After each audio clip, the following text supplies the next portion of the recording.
just it wasn't jump until into things. yeah. Well, hey, I'm trying to talk here. Okay, Oh, I'm sorry. watch out. You go ahead. It wasn't until my wife looked at me and said, "Do you not talk to our daughter at all?" Because this is the school year where we drive to two separate schools in the morning for the start of our routine. My 14-year-old, I drive her to one school, and my wife drives our 9-year-old to another school. And I said, no, she won't talk to me. Our daughter says that you don't talk, is what my wife says to me. And from my perspective, I just would turn on music or whatever because she wasn't saying anything. I got the, I'm fine, and she's chomping on yogurt. She always has a yogurt with something else she puts in it in the morning. And so since my wife told me that, I do not turn on anything on the radio. And we've had some weird moments where I'm like, so how about the clouds in the sky? And those have been awkward. But we got through a couple awkward moments on drives, and we had one of these moments yesterday where I just started yakking about something in my life, and then she starts asking me questions, and we get into these deep moments, and then I can go, when I was your age, such and such. And it didn't come across, I believe, I'm not her, so I don't know her perception, right? I don't think it came across as like, old man says this, do as I say. It was like, oh, okay, here's something Dad shared, and now I can choose to receive it or not. And it seemed like she did. So I didn't, cool. Didn't force it. I'm at the stage of life where I can talk to a bunch of different people about that kind of stuff that are going through the later stages, This is where it's nice to have people that are older than you that you can kind of or in just a different season, even if they're not that much older, you can kind of observe and pick their brains on it. Because I had another one of our mutual friends recently tell me his daughter is a teenager and, in the later teenage years, and she's just trying to when she talks to him, he listens, he genuinely listens, but what daughters are looking for is for you to respond as a dad and to engage with them and to be like, oh my gosh, I'm so sorry to hear that, and just have back and forth, because as a daughter, you want your dad's input, and it's kind of similar in marriage too, where it's not just about listening, it's about also engaging and that ebb and flow with the other person that makes it to guys. I don't think that we need that as much, obviously, but I feel like females really, they love that. They love that emotional interaction, obviously. So it's kind of entertaining to watch because I'm watching all these older guys that are fathering their daughters and they're like, yeah, this is what I'm going through. And I'm like, oh, wow. I'm changing my daughter's diapers, but I'll get there one day. But it's really helpful information to know for the future. It actually helps you in marriage too. So it's really good. I had this moment, it feels vivid to me in memory. I was at where I worked years ago, and my daughter was, I think she was around 2. She could be 3. And there was a woman at the workplace when my family had come for a visit who looked at her and was like, you're so cute. You know that your dad wants to keep you exactly at this age forever. And I looked at my daughter and I said, nope. I'm here to raise you to be a full-grown adult. I do not want you to stay at this age. And then we moved on and we played, I don't know, princesses or something like that. And I get the sentiment, right? I learned from somebody along the way that, I'm here as a parent to raise full-grown adults, to help my daughter become a grown-up. Heck, I'm still trying to become a grown-up. and if I could get them a head start on when I finally decided to start being that, which was probably in my mid to late 20s when I was like, okay, there's something about being an adult that is important. And I have kids too, and I don't want to tell them they got to stay kids because I'm a Toys R Us kid. I don't want to grow up. I mean, I do. Really, we do. There's elements of us that we don't, but we need to. It's way better being an adult, believe me. Yeah, it's being an adult, but being childlike still is the goal, right? And that's so good because, I've had other people, I think that you know of or know, that have told me, being a parent does not mean that you're their friend. Your kids, you're not their friend. You're there to parent them. I think that to a certain extent, yes, at some point you can be their friend, but primarily your role is to raise them as a parent. Well, I think there's definitions of friendship, right? There's Yeah, gonna be There's a point elements of that, but where they at the end of launch the, and we're kind of like friends, you know. but like at the end of the day, you're there to be their parent first and Yeah. foremost, right? And like you cannot be in certain circumstances and situations, you cannot be a parent and a friend. Like, you know what I mean? Like there's certain scenarios where you are friendly or have a friendship with them, but ultimately like you have to make decisions for them and give them wisdom. I think at a certain age, they grow out of that, obviously not needing you, but like they grow out of that. Like when they grow into maturity, they are then on their own, you know, you have parented them. And at that point, I think is when it shifts to being more of a, you're still their parent, but like a mentor-mentee relationship and a potential like friendship where you're trying to describe it. I haven't been there yet, so I don't really know, but I'm looking at other people guessing. Is it like that, you know? Well, it's like we stumble, and we're going to do this, even by accident. We're going to stumble on principles in the world that work all the time, whether we have the language for it or not. And I'm not Jewish. Wasn't come from a Jewish family, but somewhere along the way, somebody told me that the Jewish tradition, you're in like an age of directives from basically birth up until 12 or 13, depending on if you're a boy or a girl. Boys have their bar mitzvahs, girls have their bat mitzvahs, and you're an adult. Like a boy is an adult when he's 13, a girl's an adult when she's 12. And that was what I got told and learned a little bit about. Whether I'm 100% right on that, I don't know. But I told my daughter when she was 12, you're an adult now, okay? I don't know exactly how to do all this because you're my first go-around, you know. But I'm going to do everything I can to treat you like you are now an adult. And she was 12. And she's responded in ways to that I don't think I was that level of maturity. And we get responses from people in our community who are saying things like, oh, man, what did you do? Like, I don't know. But, like, I just acknowledge this thing because I know what I grew up with and seeing other parents make mistakes, you know, trying to keep their kids little. You know, and then when they get into their teen years, it occurred to me, well, maybe some of the reason we have these problems with teenagers is because we're still treating them like children.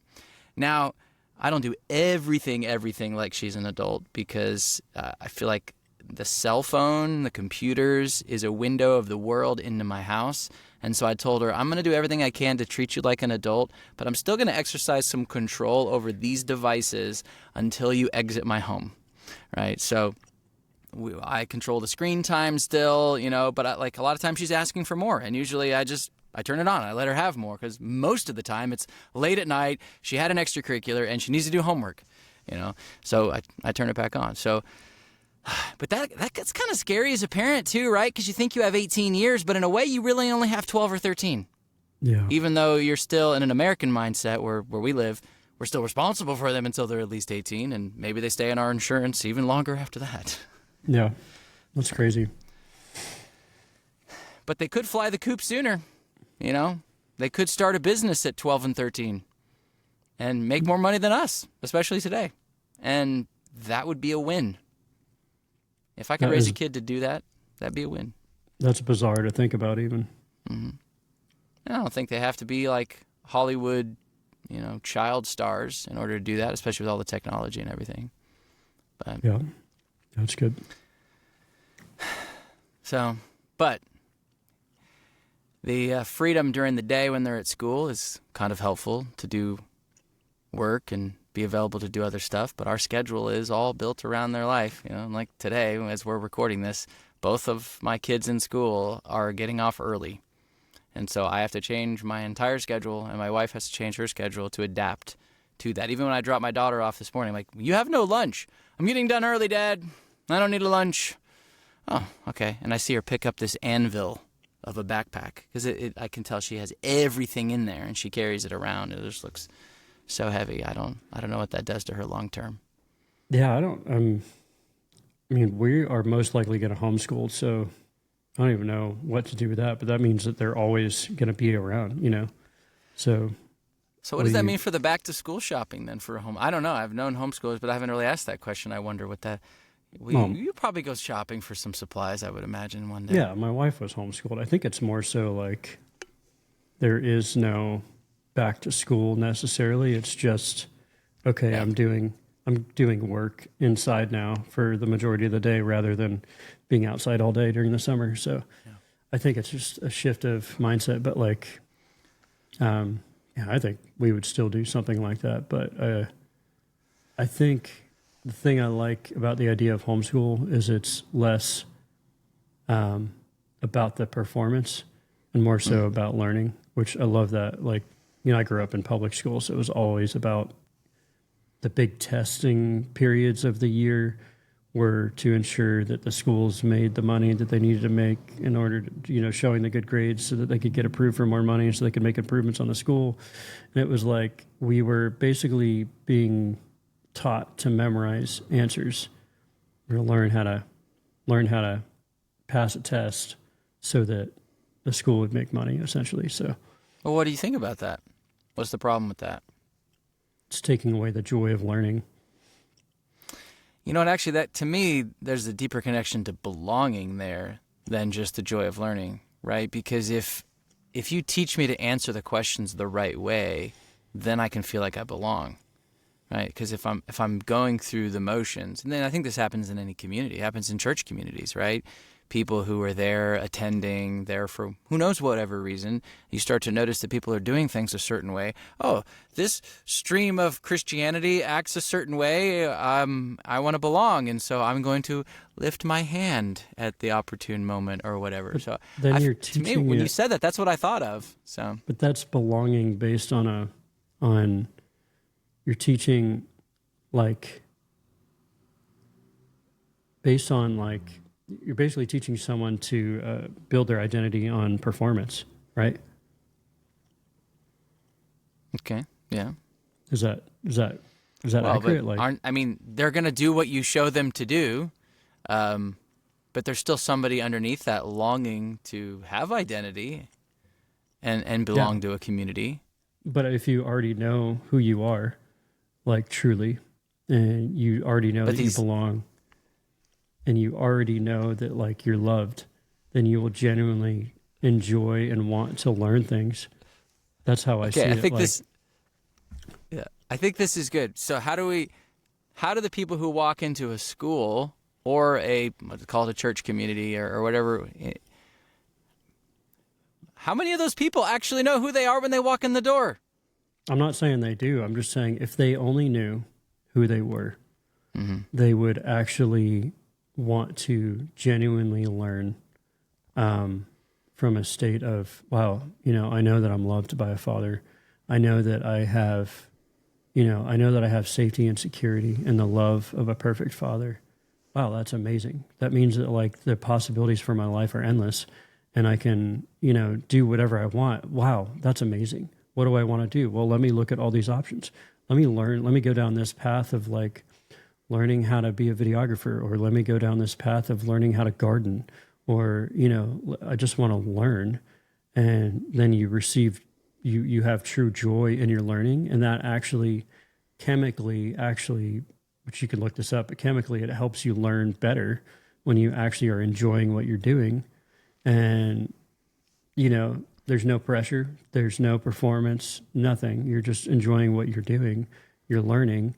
And then you have another skill set, and it's it just seems like the right way to learn, rather than, hey, memorize these things, know how to do these things so you can pass a test, so you can perform, so that you can say that you have earned this degree thing or earned this thing, so that you can get a job, so that you can work for 50 plus years of your life, so that you can retire, so that eventually you'll do nothing, and be able to enjoy doing nothing for 20 years before you die. Rather than, I'm going to enjoy life to the fullest right now and learn. Thanks for making me feel pitiful, Leland. I'm just saying. I'm just going to go away and cry now. Is that all right? Yeah. Can we just do that for the next 45 minutes? or we can we can shift our mindset and actually start living right now. Well, what you're describing is actually why this is going to sound stupid, but is why I despise planning for retirement.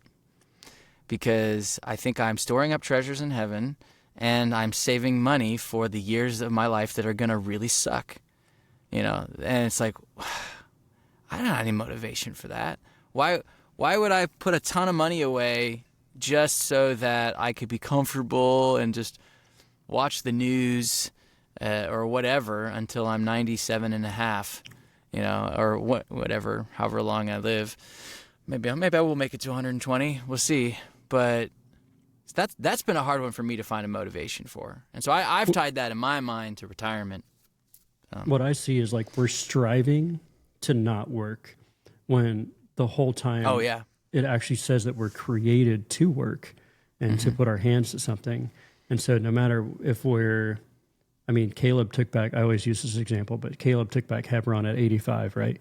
I know they lived till like they were 120, but like he was still doing productive things at 85. And so we should never retire because, we're always meant to work, whether it's in a season of building, a season of entrepreneurship, or as we get older, in a season of raising up those behind us to do the same things that we've done and greater things. So we're always meant to be putting our hands to something, whether it's learning to do things ourselves or bringing along people behind us to do those things that we've done. So I've had an aversion, I think that's the word, or like I've had an issue with the idea of seasons.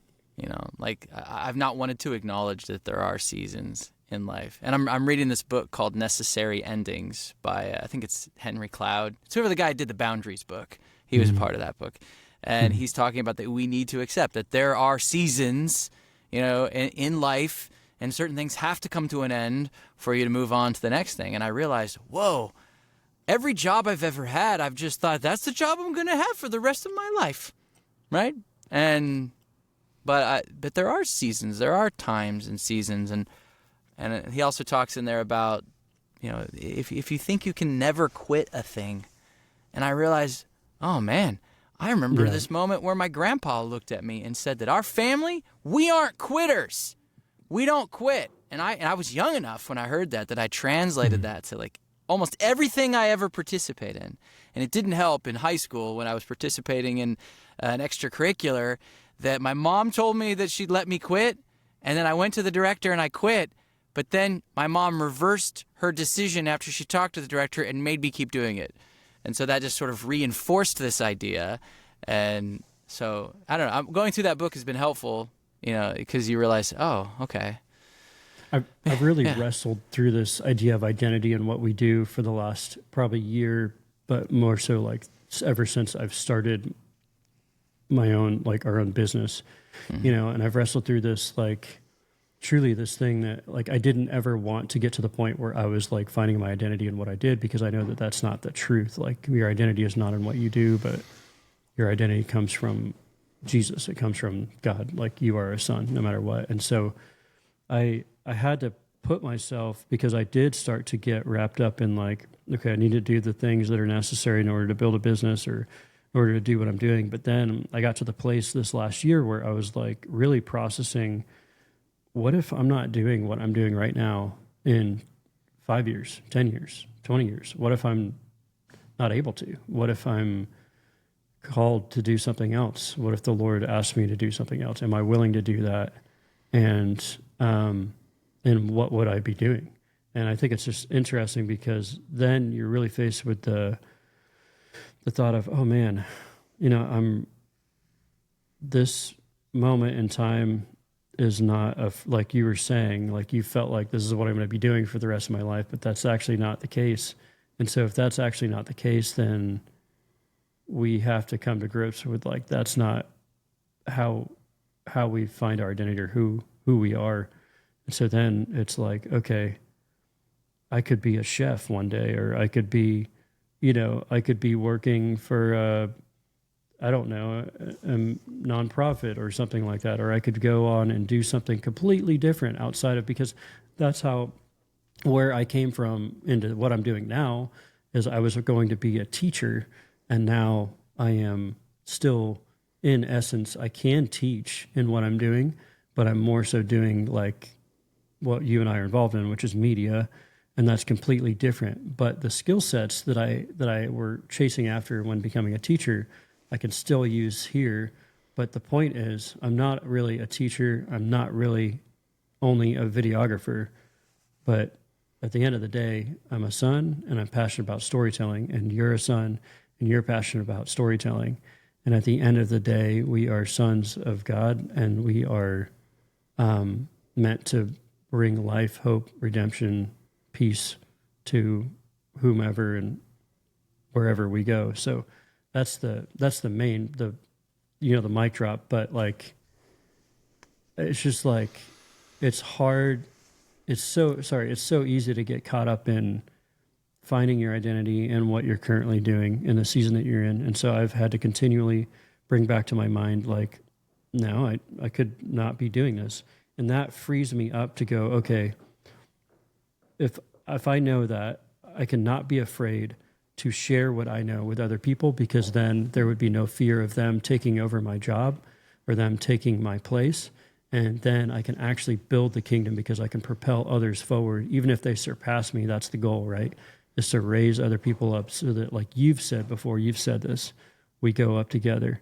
Mm-hmm. And so we go up together. So let's think selflessly rather than selfishly and start actually building the kingdom. And so that's just a little tangent, but that's why this year I've actually started reaching out and helping raise other people up to be video editors, or I'm going in that direction. I want to started that process, but that's the kind of the focus that I want to have this next year, is starting to actually build and teach and raise other people up to go out, because there's a lot of people in media out there, but I don't think that there's enough people that have a redemptive mindset.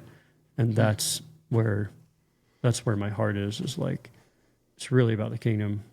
So, well, I've had a hard time believing that what exists underneath what you see is legit, like, so that there really is, but that there really is value underneath what I present to you, right? So what you're after is, if you believe in your identity, right, that it's founded in Christ, and that your identity exists and is worth existing apart from the things that you do, and you believe that, even if you still struggle with that sometimes, that's enough to like keep you moving in a direction. But with so many people who just really aren't sure, and we've been engineered in such a way to do things. I mean, the amount of movies that I have seen where the message is, it's what you do that defines you. Like, just even say that in words has been surprising to me. And I feel like right now for me, it's like a collision between the endless potential and the obsession with youth in American culture, maybe worldwide culture. I don't know. Like, maybe it's the Disney approach of like, you can pursue your dreams. Maybe it's not just Disney, but like whatever you want to do, you can be, follow your heart and all that stuff. But then there's also this obsession with youth. Like, we want to stay as young as we can, as long as we can. But then in my mind, I go, well, I can only do all of these amazing things while I'm young. And I'm getting to a point where I realize youth does fade at some point, and then the stress and anxiety starts to build up. But it doesn't. Why does the stress and anxiety build up as you process that you're getting older? Because I think there's an end. Because I can see the end, and I haven't arrived where my mental expectations are set. And because I haven't arrived there, now I think the runway is much, much shorter than I ever imagined. What do you perceive the end to be when you're talking about the end? It's so hard to put into words. I mean, obviously, I can put a monetary number on it. I can say this is how much money I need to make, or there needs to be in the bank so that one day I don't have to work again. But even that, I don't know what that number is. And then I'm left with, I guess I got to play the lottery and hope for the best. But again, and I've been saying this, I didn't come up with this, your odds of winning the lottery are only slightly better when you play than when you don't play. But then it sounds like you're silly. Putting what is the end, though? I don't know. I don't know. But I know it's there, and I don't feel it. I haven't arrived yet. But the problem is, I know for me personally, because I've accepted this belief that I have endless potential, and I can do whatever I want, right? Well, then I'll do everything. I want to stay open to everything. I don't think that we actually have to be scared of getting older. I actually have always I've always chosen to have the perspective that I'm going to look forward to it, because the word says it's a crown of wisdom to have gray hair. And it's actually a good, there's seasons of life, like you said. There's this really good book out there called Fathered by God. And he talks about the different seasons of a man's life. And it's the same for women, I think, just in a different wording. But essentially, men have a season where they're, I forget the exact stages, but it's like cowboy, and then at one point you're a king, and then at one point you're like a sage, and so really what he's saying in that book is like, we have these different phases, but there's an appropriate season for each stage. There's an appropriate age for each of those stages, and you cannot go. There's some guys out there that are 80 years old and they're still a cowboy. Yeah. There's some guys out there that are like in their 30s and they're already at that point where they're like a sagely wisdom or whatever. But there's an appropriate age for each season. And I truly think that truly you don't step into that until you're a certain age, because of the necessity of having life experience and stewardship and experience with all these things, that you're actually like, you're really truly a sage when you've arrived at that place where you're in your 50s, 60s, 70s, because of the life that you've had and experience that you've had, and the amount of time that you've been on earth to experience those things. And so I say all that to say, like, there's no fear in even getting older, because truly, and this is only really if you know the Lord, like, there is no end. There's an end to this life. But if you know the Lord. From your perspective, the what I've just described, does it sound like I'm afraid of getting older? That's like what I'm presenting to you right now? Because that seems like that's what you literally just said the fear and anxiety hits you when you realize you're getting older. And I was like, why? Yeah. So I think the why for me isn't necessarily about getting older, because at least mentally, I understand those things. I've accepted these, at least I've assented to the idea of stages of life, even though in my heart I might not necessarily want to commit to it. I feel for me, it's arriving at the end one day and having not done it right, having not done things correctly, gotten to the end. Fear of failure. Yeah, I guess that's right. I don't want to be 85 and still be like, I'm still editing videos, on Adobe Premiere, I don't either. Or whatever. Maybe I'll be editing videos in my 80s, but or audio on some software or whatever it is. It's just that I sense that there's an expiration date on the work that we're doing. And if I don't get enough things figured out right now for that day in the future, which is like a double bind that I'm in, I both hate the idea of preparing for that time, but I acknowledge the importance of it. And yeah. I feel, and it makes me feel stuck, right? It's crazy. It's like when you observe just overall people in their seasons and what people generally do at certain stages in their age gaps, it's interesting because you'll notice people will start writing books when they're in their mid to late part of life.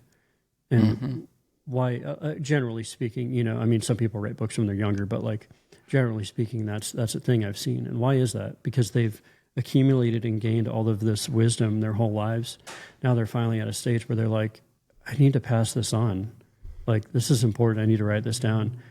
And I think this is the case for the gospel writers too, but I think that we truly get to that place where we're where we start thinking. I was editing a podcast actually yesterday, and they were talking about how our culture is individualistic mindset, has an individualistic mindset versus a generational mindset. And the generational mindset says, this is bigger than me. This gets passed on to my kids. This gets passed on to everyone that is coming behind me. And so there's that mindset of like, we need to prepare them and give them the wisdom that we have. And so, yeah. Well, I mean, even though like I accept the concepts from Scripture, I know Abraham got a promise that he never really saw. I mean, he had the child of promise, but he never saw the many, many generations that came after that. But in faith, he still believed for that. So I get those concepts, or at least I accept that that's a thing. But I feel like I probably have been influenced enough by a secular culture that says, hey, this is the only life you got, right?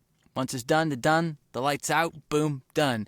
So then it goes, then that whole individualistic approach that you're talking about does kind of come into play. Like, this is mine, right? Don't screw it up. Even you can look at your kids and be like, you are threatening my stuff.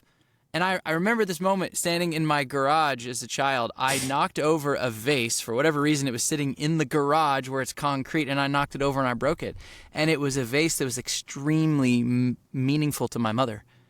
And I remember like how upset she was, to the point where in that moment and other times in raising me up, where her language went from you broke something in our house to you broke something in my house.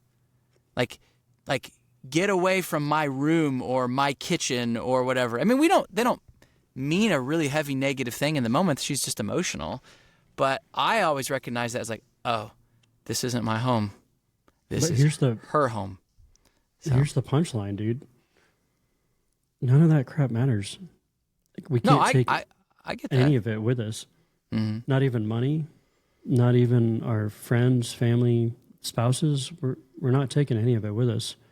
And that's the thing that I was like, what's your definition of the end? Like, to me, the end of this life can have an end if you don't know the one that can bring you into eternal life.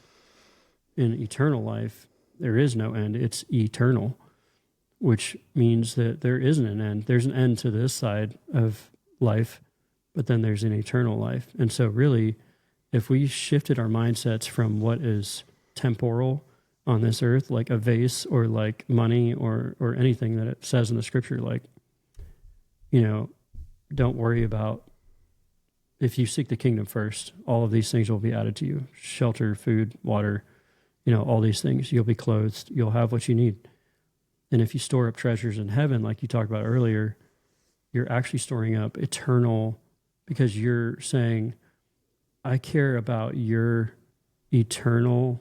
I care that you don't have an end, a permanent end, more so than I care about my own personal stuff or my own personal life. I want you to experience eternal life more so than I want to experience temporal comfort or temporal things in this world. I know we're going really deep here, but like that's like what I've been processing recently, is like truly life is about being selfless. And when you're selfless and you give up your own life, you actually find life. And that's actually in the word too. Like if you surrender your life, you will find it. But if you don't surrender your life or you try to hold on to it, you'll lose it. Mm-hmm. I think that's what that means.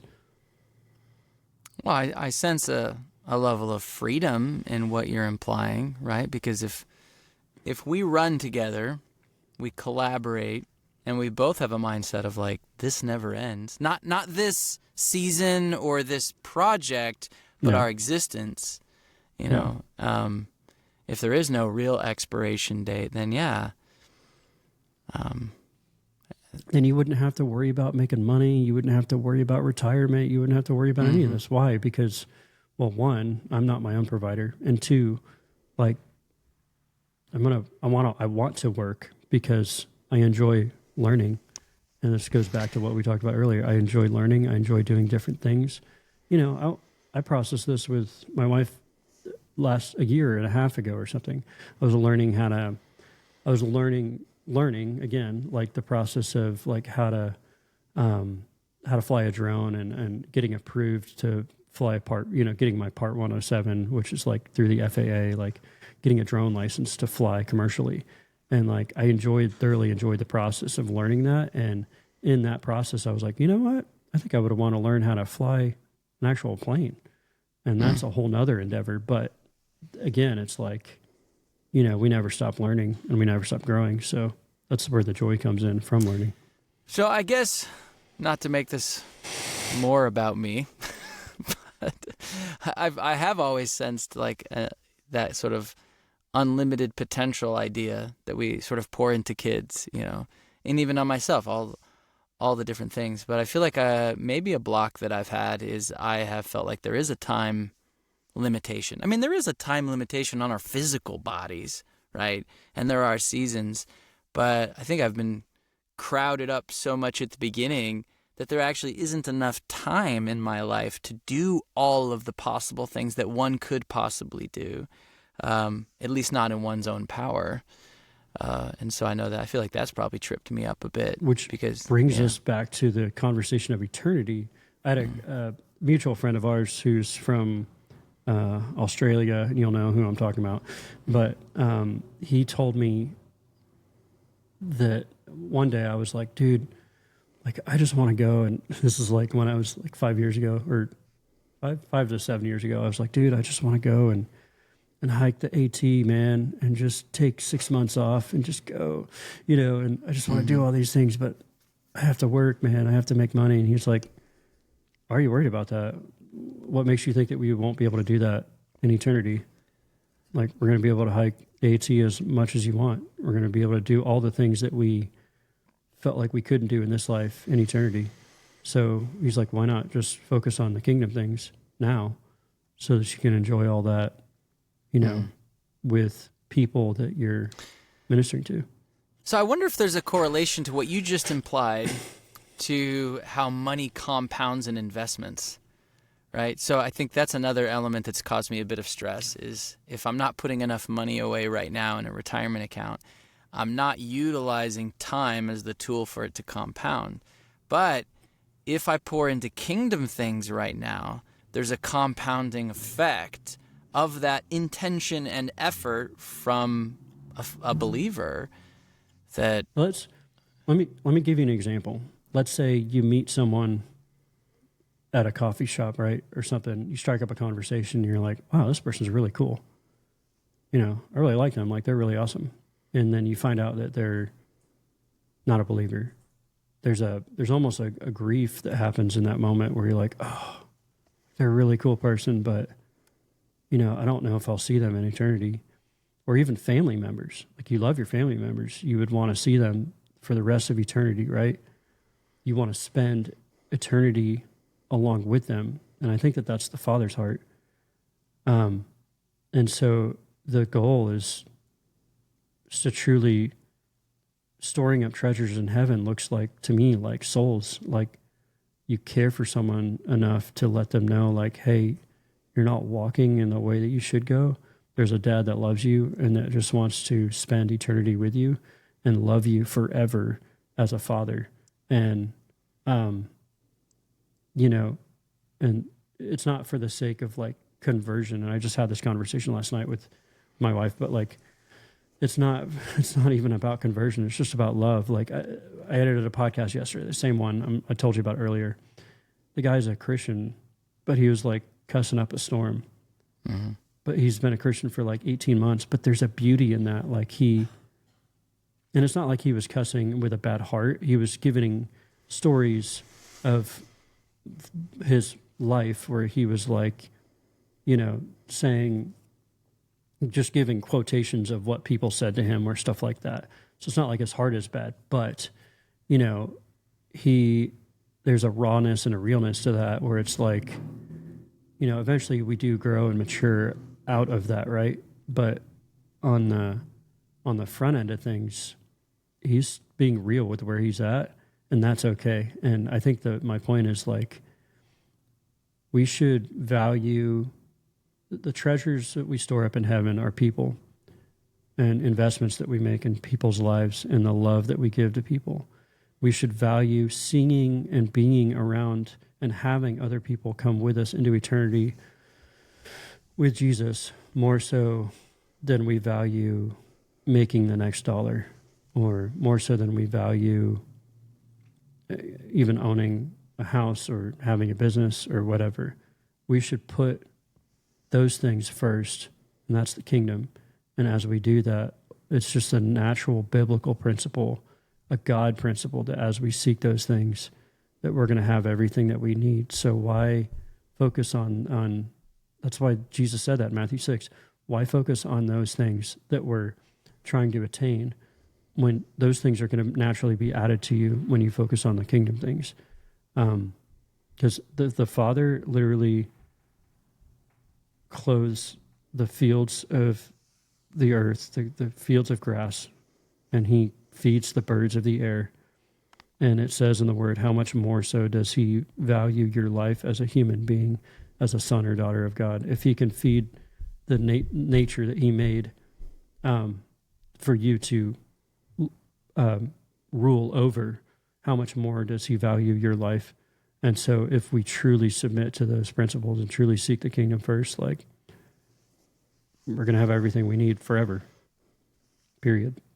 Well, I do sense a gap between what you're saying that exists in my mind and my heart. So I do desire in Jesus' name for that gap to be closed, right? Because I believe those things up here, right? But to accept them enough that, you know, when I breathe in and I breathe out every day, there's like I truly believe that, and allow it to color the choices that flow out of this river here that just flows out of me every day.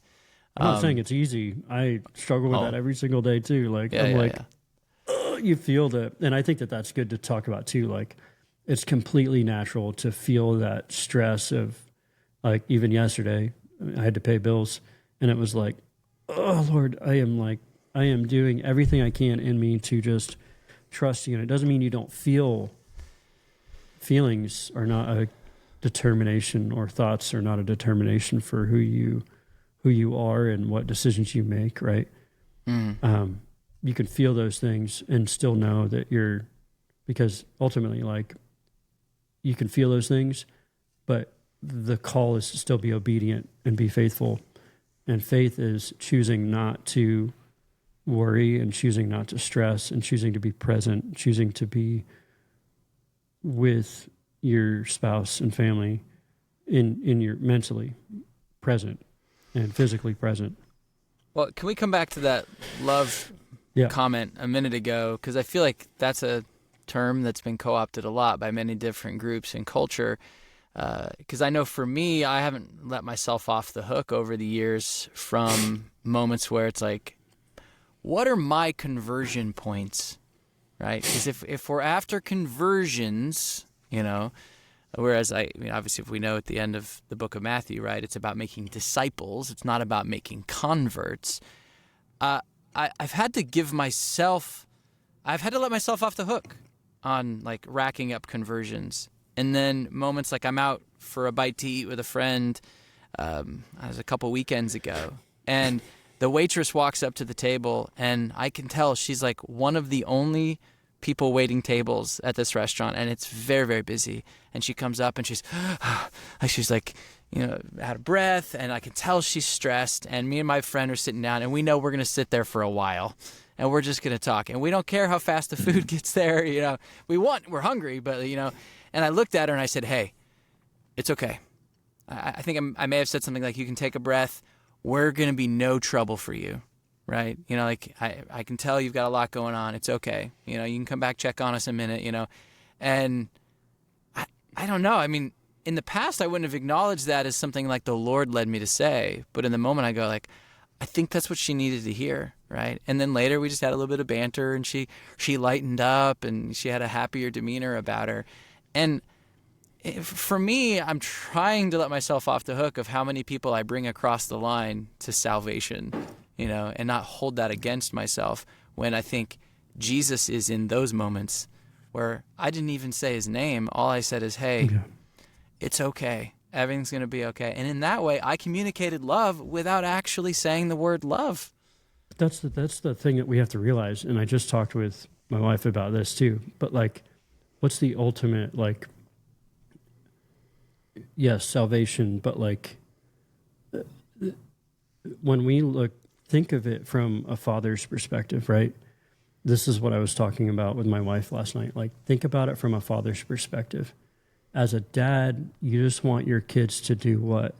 To be happy, to flourish, to get along, to love one another, to like be fruitful. Like if you're a dad and you have a great, you have a good heart and you have a good heart for your kids, those are the things that you want to see in your kids and how your kids are operating.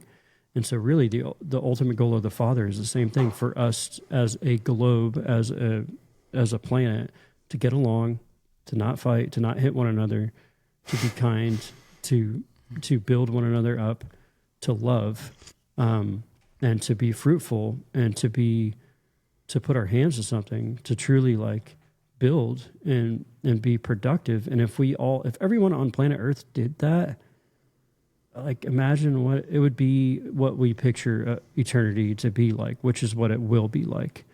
But unfortunately, it's not like that because of sin and because of brokenness and lies and all of those things. But like, if you think about it from a father's perspective, that's the ultimate goal. And so really we are, I love this, another mutual friend, which I'm not using words on purpose, but like has Names. said that names, I'm not using names on purpose, but like another mutual friend of ours would say that we are biblically centered, but spirit led, right? Mm-hmm. So we're biblically centered, but we're spirit led, meaning like in the moment, like you had in that encounter with that waitress, you were spirit led, meaning like a biblically led person would have been like, you have to know Jesus right now. Say the prayer. Turn or burn. Turn or burn. Do the thing, say the thing and you're in. Like it's that's legalism. That's not relationship. You, by being Holy Spirit led, offered relationship, relief, peace, the actual things, the actual fruit of the Holy Spirit. Love, joy, peace, like, hey, rest, like it's okay. That was spirit led. And I want to affirm that and honor that publicly. But like that is a spirit led moment where, it's not, the Father's heart is not about somebody saying a legalistic prayer so that they can have the, like this false security of being, once saved, always saved. His goal is relationship. His goal is continued relationship, continued salvation, continued like bearing fruit. So, yeah. Well, I think it. I've thought about the math for a while. Like if it's kingdom math, right? We think 1 + 1 = 2, but in the kingdom, I mean, there's something that seems to be right to say 1 + 1 sometimes can equal 1,000, or something way beyond what we can ever imagine. I said something about that at a friend's wedding, him and his wife getting married. I was friends with both of them, and I was like, somehow the two of you coming together, it's 1 and 1, but like it is equaling something way beyond what we can see right here. And there's a honeymoon phase, right? When people are married, they're newlyweds or whatever, but like even their demeanor has shifted, even just as a couple, and it's still on them, and time will tell, right? Like as relationship goes on, but even in what we're doing, so when it comes to the retirement conversation about money, about whatever, it's like I might only have $1 here, but that could go pretty far, like way farther than we can ever imagine. And I think what came to my mind a minute ago when you were talking was, I wonder if the mustard seed example applies here, is the parable or whatnot, right? And you said something about the globe, how the globe interacts, And I thought, well, how could one country be kind and loving to another country? I'm like, well, that's not going to happen if the states within that country aren't kind and loving to one another, and that's not going to happen if the cities in those states aren't kind and you go down to the counties and then the neighborhoods and the houses and the homes. And so I guess we'll just start in our own houses.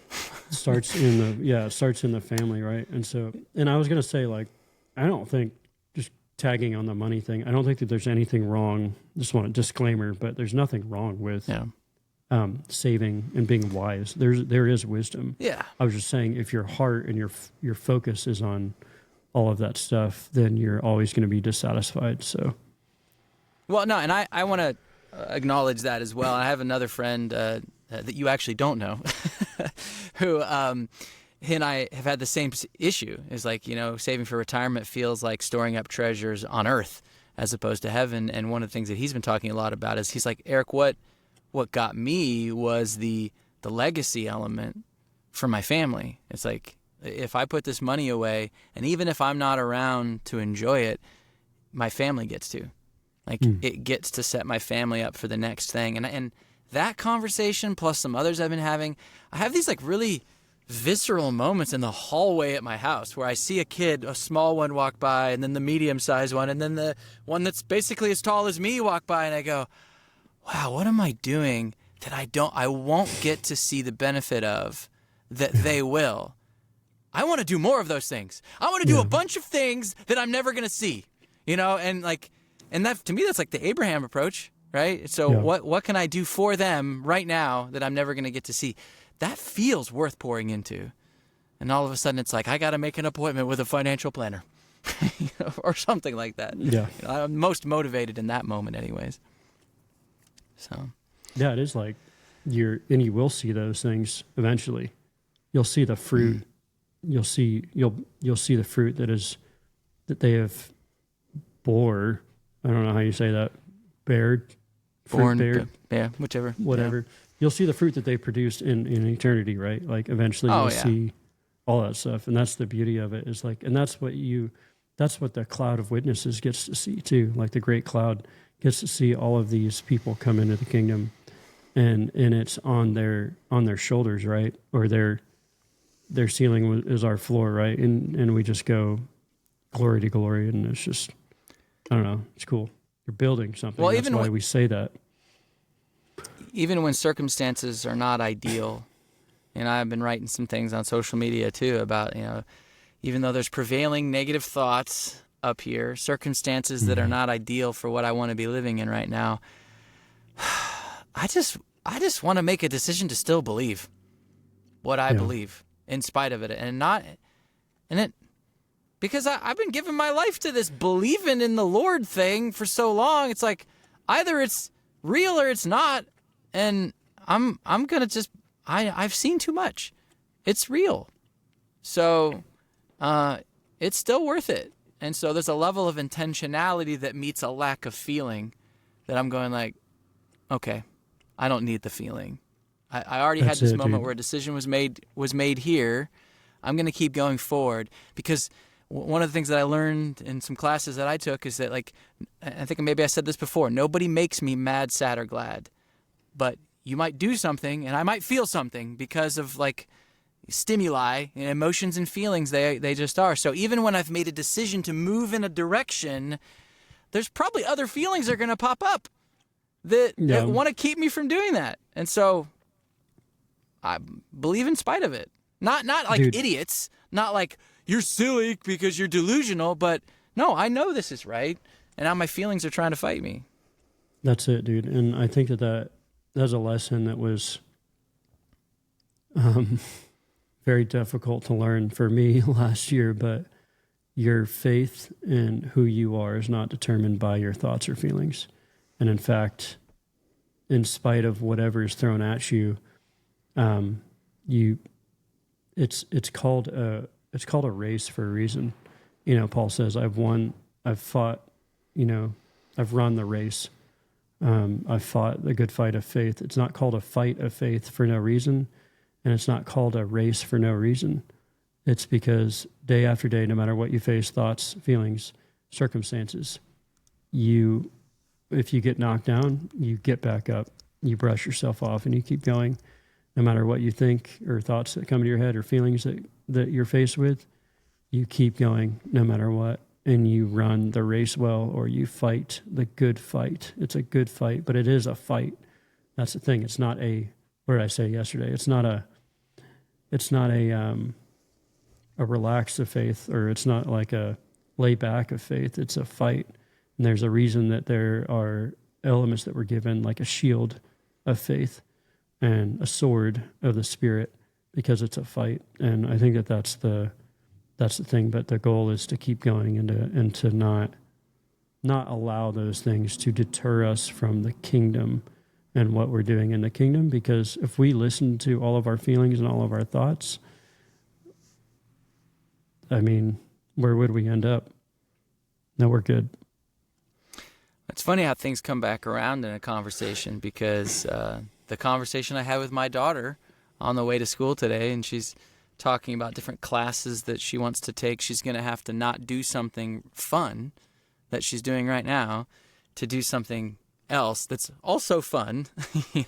It's the whole concept of like, I've got all these good things that I can do. I've got to learn to say no to some good things so that I can do great things, right? But then there's the endurance element in the middle of all of it. And her and I were talking about that. You're doing a little bit today, and a little bit tomorrow. It's preparing you for the next thing. And then I said, aren't you preparing for a marathon? Oh, yeah, I am. Because she's preparing to run a half marathon this spring or summer.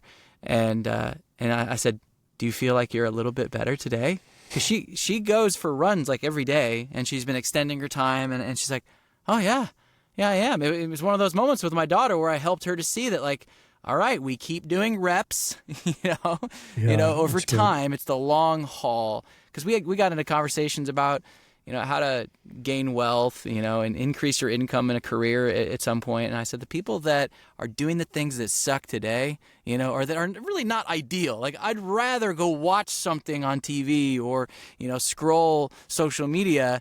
But instead, people are choosing to step out of that, and they're doing this, and then they're going to keep doing this as it builds up. And that was how I got to that example of her doing a race right now. And then you're talking about running the race, the very biblical perspective on all of that. And of course, being the dad of a 14-year-old, I start to hope she's getting things out of this, even if I said it wrong. Hopefully the spirit of what I said is coming through. So yeah, so reminds me of that 60-40 thing you and I both have heard.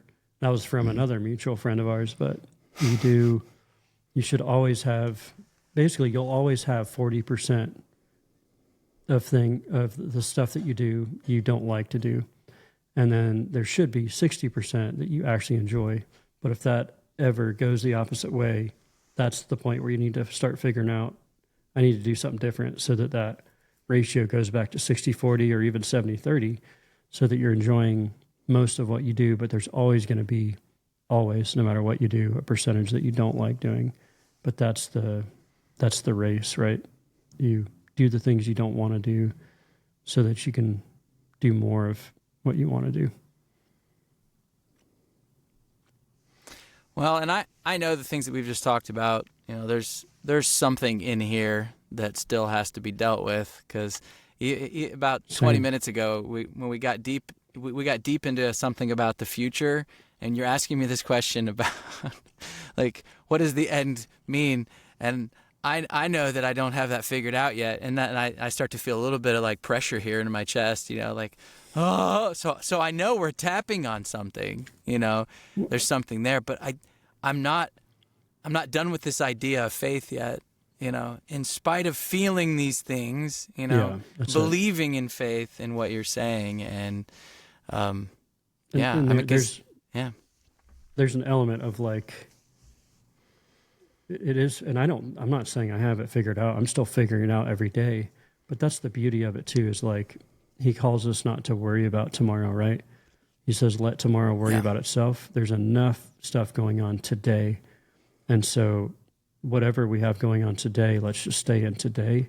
And as you do that over and over, like you said with the running thing with your daughter, like, you develop an endurance, and even like I was saying something, there's a lot that went on yesterday, I guess. Yesterday or the day before that about, we're basically, I feel like we're doing this in faith, we're repping in faith over and over and over, because it's the It's every small decision that you make, despite what you feel or despite the thoughts that come in your head or despite the circumstances, when you keep persevering and keep moving forward, it's building that faith muscle that will carry you through a potential, situation that you might have found extremely hard to go through right now, but in 2 years from now, it's going to seem really easy to go through because you've built that muscle in faith and you built that trust level with the Lord that like, you're like, Lord, you've brought me through other things and I trust that you're going to bring me through this too. And it makes it easier than it would have been had you not continued to rep and continue to be like, I believe, and continue to push forward through literally viscerally through those feelings and thoughts and emotions. So, well, not to always bring it back to movies with me, but I always think of the films that I've seen that have come to an end, and I'm like, they need to make another one. They need to keep going. And then a lot of times there are movies where they actually don't, and then they don't go any further. And I love that movie because it has a great beginning, middle, and end. There's other movies that they should stop making, but they keep going. Seriously.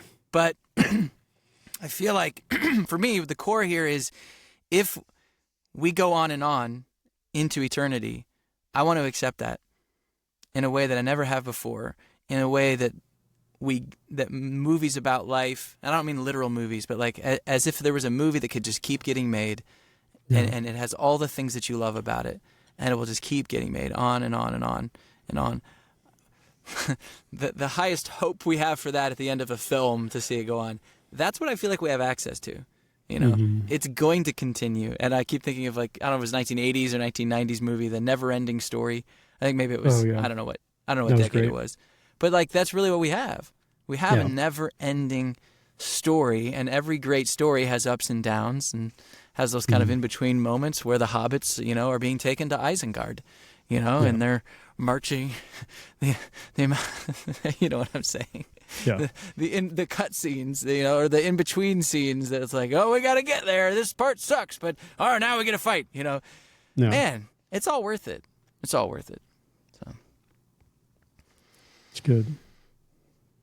We'll call that the end of this one. All right. Peace out.